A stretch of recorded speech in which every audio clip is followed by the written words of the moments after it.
A tough loss, a tough game on the road. I think the biggest thing for us as a program, as a team, the past 2 weeks has really been kind of not eye-opening, but I think it's been great for us as a program, great for us as a coaching staff, great for us as a team to really see what it is that we have to do and where we have to get to be the class of the league, because that's our goal. And in order to be the class of the league, the last 2 weeks, the teams that we saw are what we have to measure ourselves against. And I don't mean that just personnel-wise. I just mean that as a whole in everything that we do. Again, tough, but there are some positives. There are some things, and I think that couldn't say it 2 weeks ago, but after this past week, I could tell. I told guys, I probably told some of you guys that we're a little closer than people probably can see. And to a lot of the people out there, they see 33-3, and it's hard to see that it's any bit closer than even maybe a week before or 2 weeks before. But there's some things, and it's harder for our kids to see, because they see the big picture. They see 33-3, and they don't like it. But we had to kind of come in on Monday and really kind of take a step back and do a really good job at making sure they could see some of the things that we're talking about that are out there. And there's 5 or 6 plays in that game that have an opportunity to change the entire momentum, to change some things, to give us some different outlooks. There's 5 or 6 plays on defense in particular. There's 2 or 3, 4 plays on offense. There's 2 or 3 plays even on the special teams where we're 6 inches away from a block punt, one cut away from a chance of a really big kickoff return. I think defensively there's 3 plays out in the flat where the ball's over top our flat defender's head, maybe by 3-4 inches. And those things right there are difference makers in the sense that whether we get a hand on it, whether we have a chance to pick it and take it to the house like they did. Those are huge, huge differences in momentums and really for those guys seeing and believing the things that we're talking about. So there are some things that we really try to show our guys to make sure they can understand the growth and visually be able to see it. So that's kind of wrap up last week. This week, obviously excited to get back home, excited to play at 4 o'clock. Excited for homecoming. I've never been much of a homecoming guy, I guess, just because where I was before, every week for me was there were so many people that you knew that were around. You'd been there for so long, so it wasn't that much different. Where to me, for the first time homecoming here, I'm excited. I'm excited to see what kind of guys come back, what kind of former players, people I don't know, people that don't live here or always come to every single game, but have an opportunity to come back for this week. I'm excited for our players, for our coaches, for myself, to hopefully see some of those guys and for them to obviously get a firsthand look at the progress and the things that we're doing as a program. So. I don't know what you thought of it coming in, but is it better than you thought? Yeah, it is. As a whole, and everything that I see, I'm not just talking about specific teams. I mean talent-wise across the board. Impressed, and I think that's what the last 2 weeks has given us the ability. I've spent a lot of time just sitting down, even with whether it's recruiting, our personnel sides of things, to say, okay, what do we need to do? And we know our goal and what we want to be as the class, the league, and how do we see ourselves moving forward and what we need to do in this league, because there's a lot of depth in this league. There's a lot of talent in this league. And there's a lot of good coaching in this league. And I think you see in the way these teams are playing, whether they're new coaches like obviously at South Florida with a new coaching staff, they've picked right up where they've left off. And across the board, I've been very impressed. What is Hayden's status? What did he hurt the other night exactly? He hurt a ligament or something on his throwing arm. He kind of did it the week before as well. He got hit. And the week before kind of continued to battle through it. But, it was a little bit of an issue on Sunday and Monday and didn't cause us a whole lot of setbacks from Tuesday on. But the same kind of thing happened there later in the game in the third quarter when he got sacked. And I think when he turned the ball over, same kind of thing. It hit him. His hand goes a little bit numb, and it's a little bit difficult on a quarterback at that time. So going forward, he starts again this week? Yeah, he's our starting quarterback. And we didn't take him out other than, hey, he got hurt, he got a hit. His arm was a bit numb, and for the first time, it was at least a situation where we could get, Ross an opportunity to get in the football game, and with Hayden, being a little bit dinged up at that point in time, a lot better than the week before when there's a situation where maybe we would have stuck him in, or 2 weeks before that against Marshall, in a situation where we were going to stick him in. This was a better opportunity for us.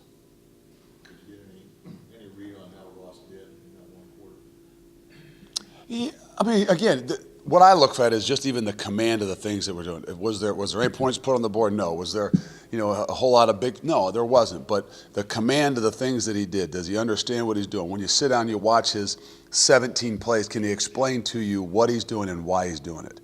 When you don't get to play a whole lot, it's a little bit more difficult to kind of articulate and to watch and to see, to understand what and why you're doing those kinds of things. And that's where, when you try to evaluate, I thought I did a good job in the evaluation of him being able to sit down and look at those things and kind of give you some feedback.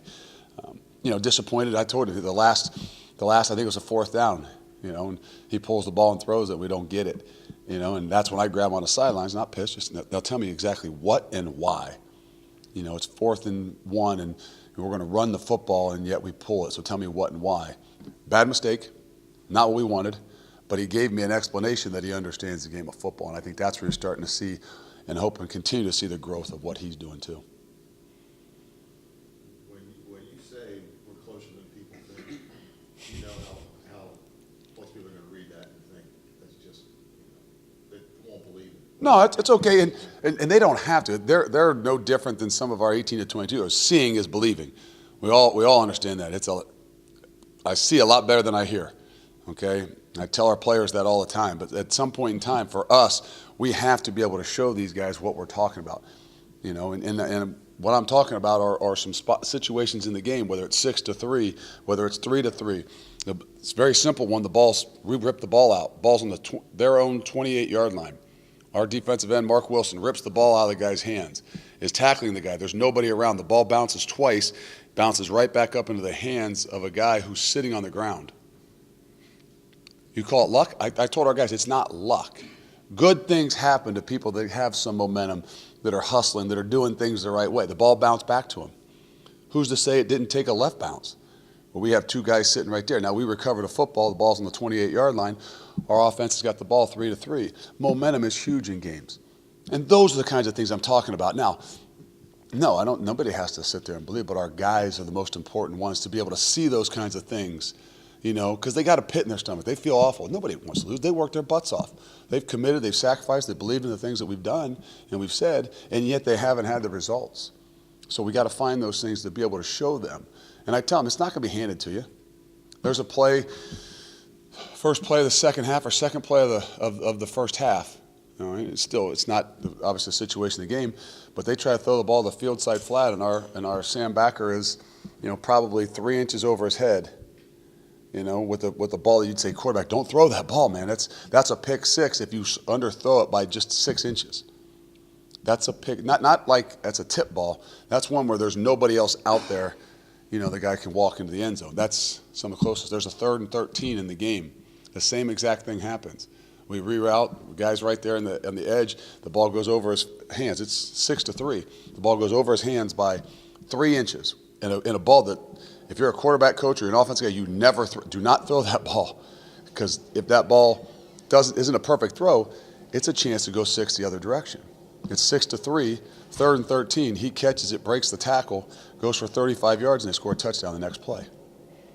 Momentum's of game. Now, are we right there where, man, if that had been a pick 6, it'd been no, but we're not quite even there to tip that ball.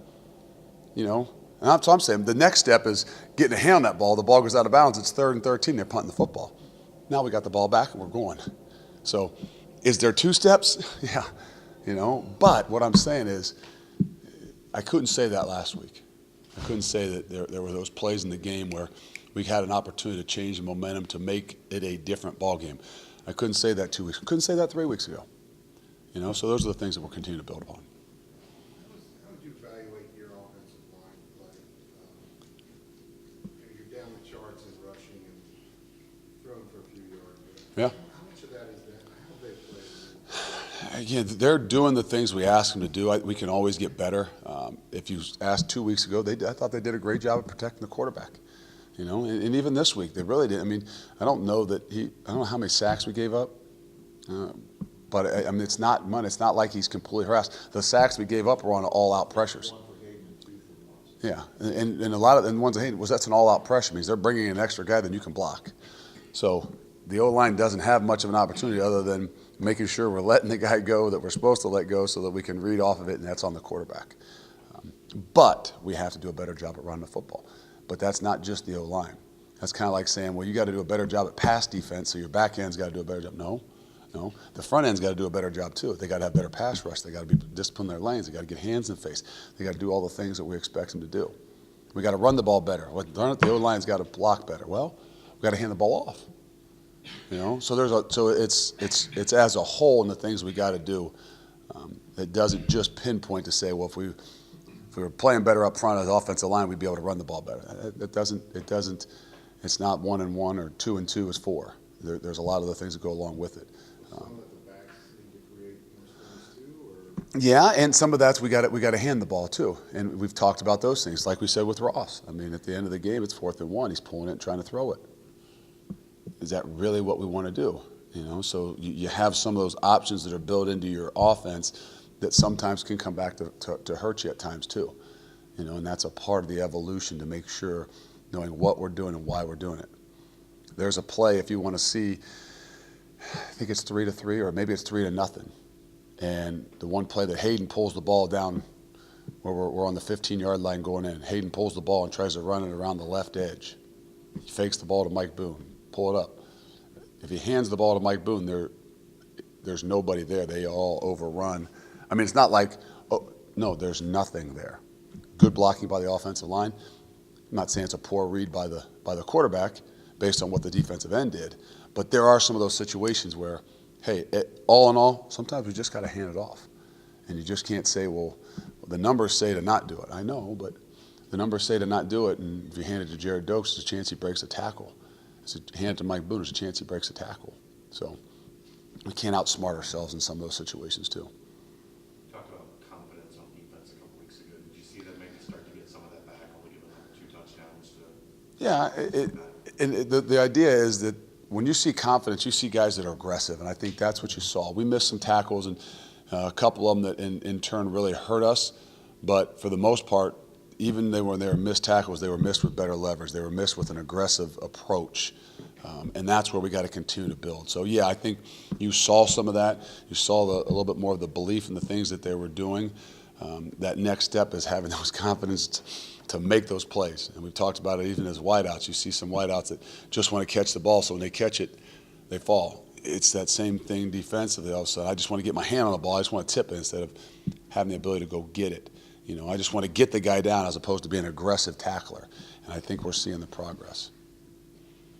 In terms of penalties, is that something you guys address?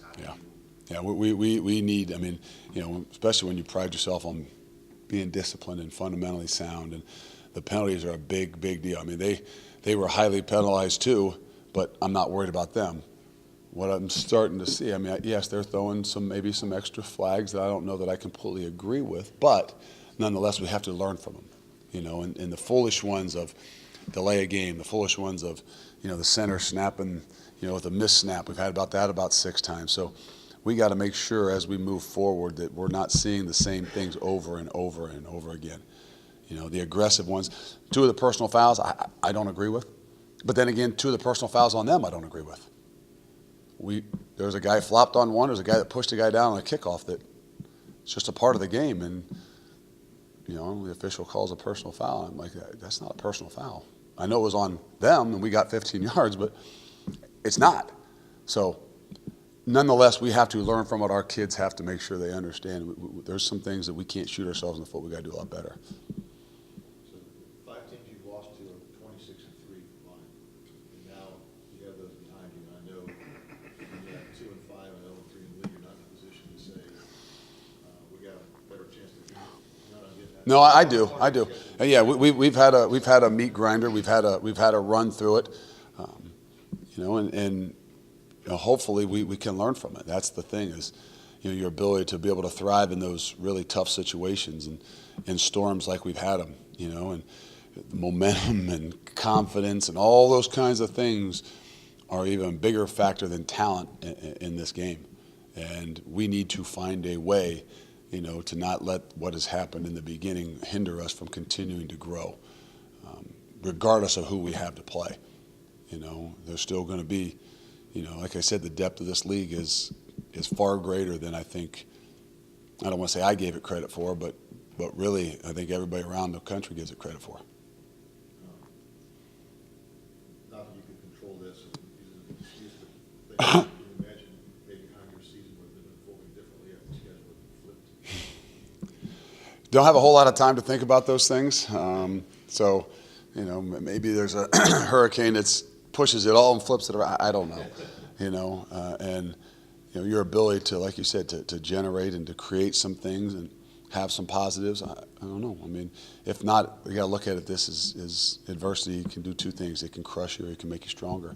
And in this situation, we got to use it as a builder and as building strength, strengthen our staff, strengthen our program, strengthen our kids. You know, and we're going to learn a lot more about each other as a staff and as coaches and as players, you know, in these tougher times. And that's the focus and what we got to be able to use it for. So this mean with a new coach and a new staff, it's, you know, get thrown right at you. Yeah. Yeah, and and again, I don't know that. I told you I didn't study the league as much. I didn't study the schedule as much. I tried not to do that where you sit back and you try to say, okay, what about this on this one, this one? Hopefully we can be here. I didn't want to put myself in that situation. I wanted to say, hey, I want to focus on our kids. I want to focus on the things that we can do and how do we get better. I don't know if I would have changed how we've done anything. You know, I would like to change the results, but the reality is it's not a choice I get now. You're facing another team with a really good quarterback. Yep. Is he more of a drop back passer than the last? He is. He's done a great job. I mean, they were leading the league in passing, leading the league in yards. Had two of the leading receivers, so 1 and 2 in the league last week. Obviously, they had a bye, another team with a bye. So I think they're 3 and 4 in the league on receptions and yards for those guys. But they have done a great job. They've thrown the football. They've moved the ball. They've offensively, not defensively, they haven't. Obviously, they're leading the league in sacks too, I think. But they've done a much better job from maybe what they were 2 years ago.